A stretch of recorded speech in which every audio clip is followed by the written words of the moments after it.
Hello, hello! O Cambly tá com desconto super especial para quem quer fazer a aula grátis e depois fechar algum plano no Cambly. E é muito fácil, porque você só precisa ir aqui nas nossas show notes, na descrição do episódio, e clicar no link ou abrir o cambly.com ou o aplicativo do Cambly e colocar o nosso cupom que é Inglês NC-VIP. É muito fácil e é um código exclusivo só para quem escuta aqui o Inglês no e Cru Rádio. E, gente, vale muito, muito a pena, porque, como vocês sabem, o Cambly tá aqui prontinho para ajudar vocês na conversação. Então, não perca tempo e vá lá e aproveita essa super promoção. Now, on with the show!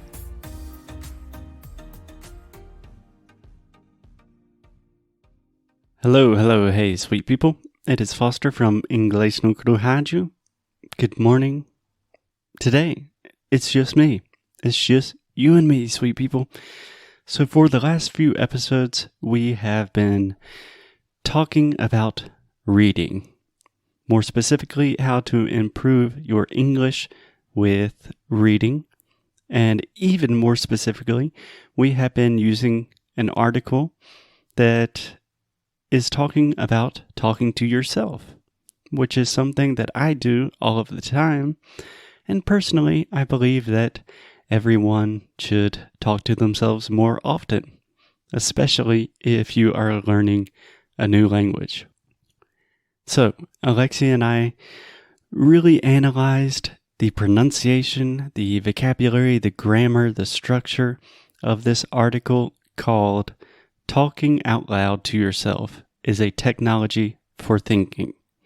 And you can read along with us in the show notes. We have a link to the article.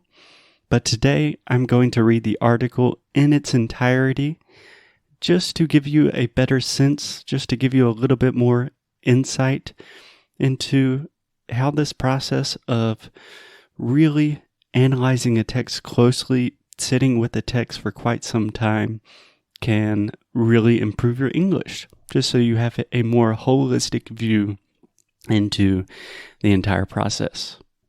So here we go. Let's get started with the article. This week, a woman was strolling in my street, walking in circles and speaking out loud to herself. People were looking at her awkwardly, but she didn't particularly mind, and continued walking vigorously and speaking. Yes, that woman was me.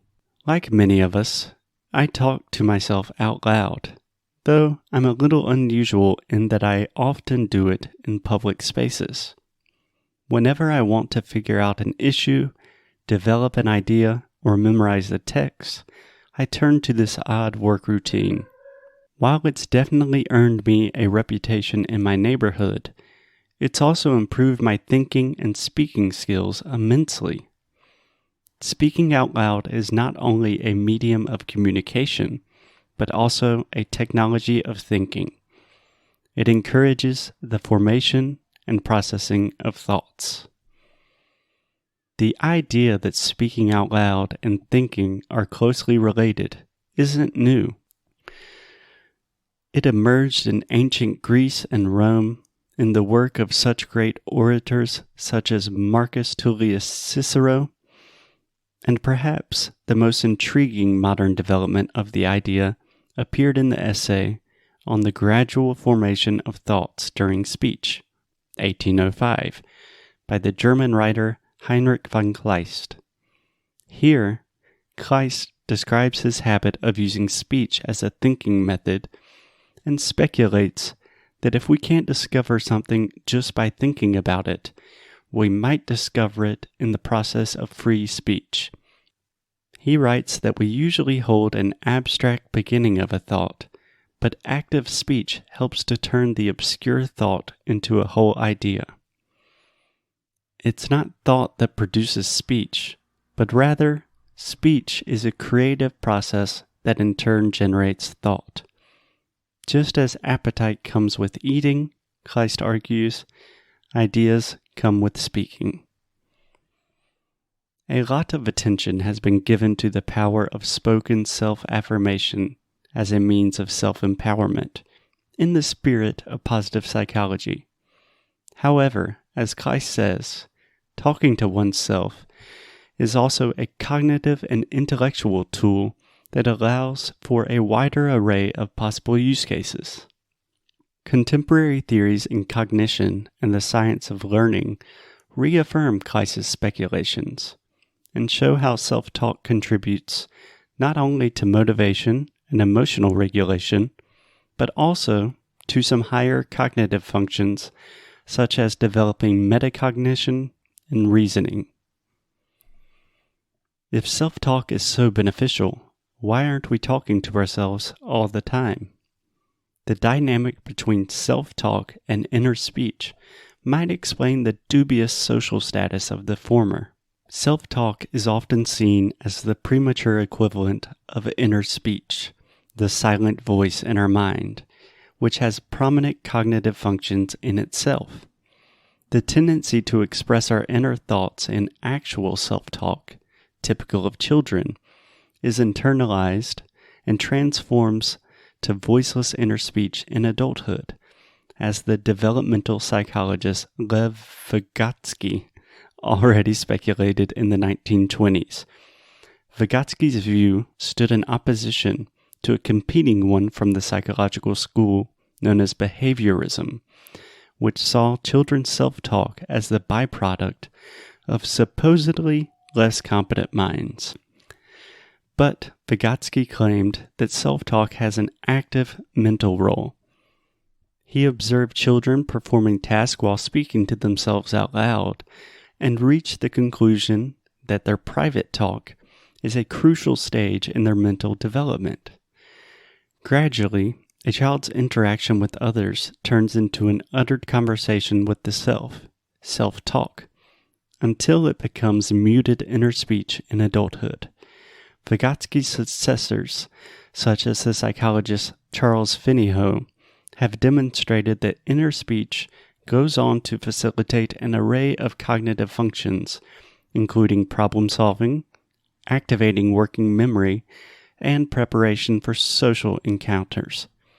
It is inner speech, rather than self-talk, then, that has been the focus of research in adults.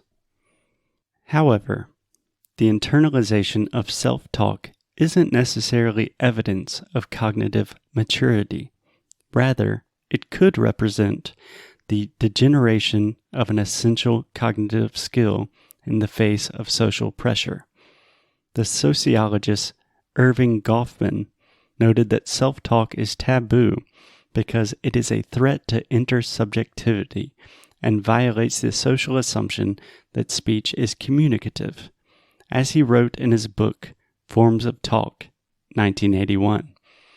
There are no circumstances in which we can say, "I'm sorry, I can't come right now. I'm busy talking to myself." Self-talk is deemed legitimate only when done in private, by children, by people with intellectual disabilities, or in Shakespearean soliloquies. Yet, self-talk enjoys certain advantages over inner speech, even in adults. First, silent inner speech often appears as a condensed, partial form. As Finneyhoe has shown, we often tend to speak to ourselves silently using single words and condensed sentences. Speaking out loud, by contrast, allows the retrieval of our thoughts in full, using rhythm and intonation that emphasize their pragmatic and argumentative meaning, and encourages the creation of developed, complex ideas. Muito obrigada por ter escutado mais um episódio aqui do Inglês de Necrorádio. É muito bom ter você juntinho assim de nós. Faz muito, muito carinho no nosso coração, digamos assim. Então você que está interessado em saber mais sobre os nossos produtos e saber mais sobre a gente, o que a gente oferece para vocês em relação a estudo, a challenge, a curso, vá lá no inglesdenecro.com e você pode ver mais sobre as worksheets, por exemplo. Yeah. If you want to really improve your English, if you want to learn more about the ways you can do that and just connect with us on a deeper level, go to inglesnocru.com. And as always, keep up the good fight. And lose well. See you guys tomorrow. Bye.